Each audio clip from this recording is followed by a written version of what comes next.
Hello students, welcome to online classes of Advanced Senior Secondary School मुंडाल। आज हम class 11th में health and physical education, जिसको हिंदी में स्वास्थ्य एवं शारीरिक शिक्षा कहा जाता है, पढ़ने जा रहे हैं।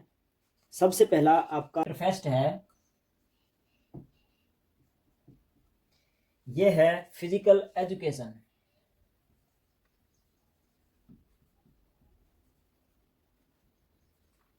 जिसको हम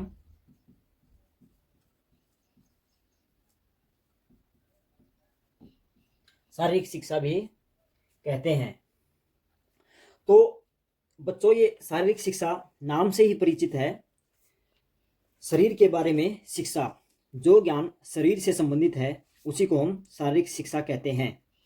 विस्तार से अगर हम इसको पढ़ें तो ये किसी व्यक्ति के पूर्ण विकास, उसके शरीर, मन और आत्मा की परिपक्वता के लिए जो भी शारीरिक गतिविधियां उसको प्रदान की जाती हैं, वो पूरी शिक्षा एक शारीरिक शिक्षा कहलाती है।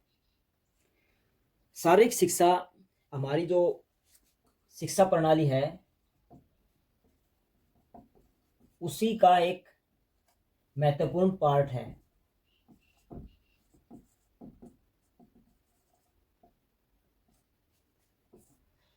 ये जो हम शिक्षा ग्रहण करते हैं इसी में से निकल के आई है हेल्थ एंड फिजिकल एजुकेशन।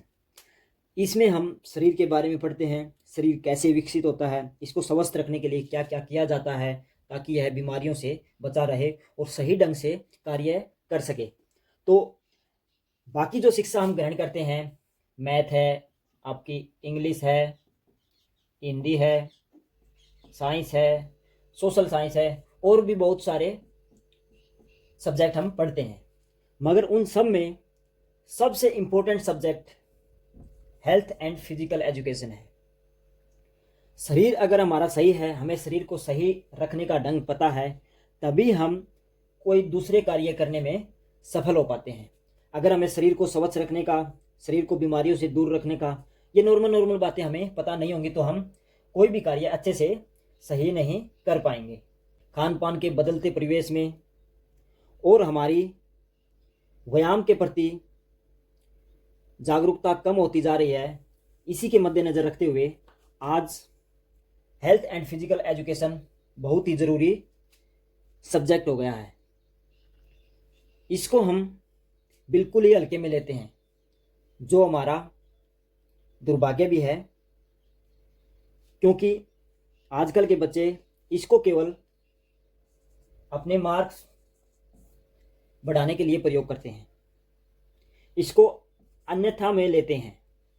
बाकी जो सब्जेक्ट हैं, आप +2 तक पढ़ते हैं, इंग्लिश है, हिंदी है, साइंस, एसएस, आगे मैथ और कॉमर्स वगैरह, अगर हम साइंस के फील्ड में जा रहे हैं वहाँ नॉन मेडिकल, मेडिकल, तो वो सभी चीज़ें हम बड़े ध्यान से उनका ट्यूशन भी लगवाते हैं और बड़े अच्छे से ग्रहण कर पाते हैं।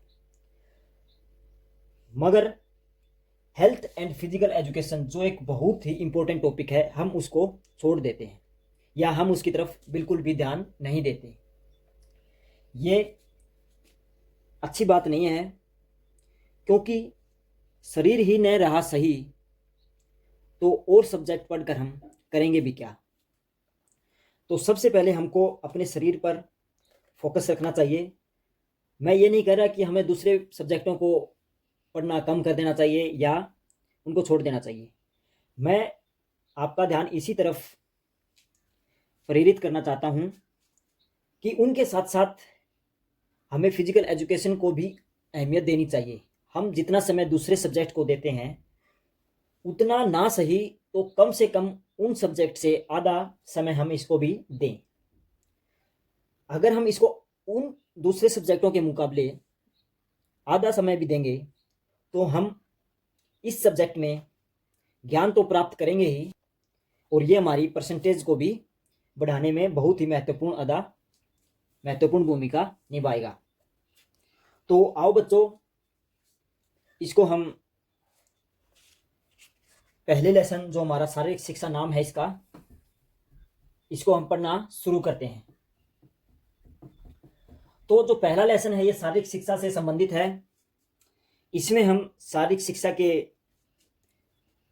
परिभाषाएं, इसके उद्देश्य, इसका महत्व क्या है हमारे जीवन में, और हम इसमें क्या क्या क्रियाएं करते हैं, कौन कौन सी महत्वपूर्ण गतिविधियां हम इसमें अपनाते हैं, इसके उद्देश्यों और लक्ष्यों में क्या अंतर है, शारीरिक शिक्षा रोगों की रोकथाम कैसे करती है, और यह एक स्वस्थ व्यक्ति बनाने में हमारी कैसे मदद करती है। ये सब बातें हम इस पहले चैप्टर में जानने की कोशिश करेंगे। मैं आपको एक सामान्य सी परिभाषा बता देता हूं, और ये है किसी व्यक्ति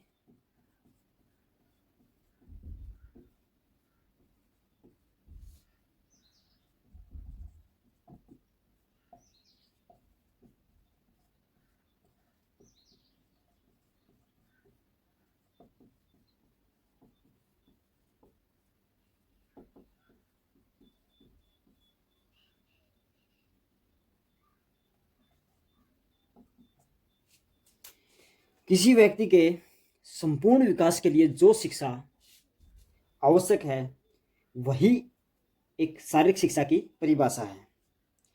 जो भी हमारा शारीरिक और मानसिक विकास या उसको सही रखने का ढंग जो हम अपनाते हैं, वही ज्ञान हमारे लिए एक शारीरिक शिक्षा का ज्ञान समझा जाता है। जे एफ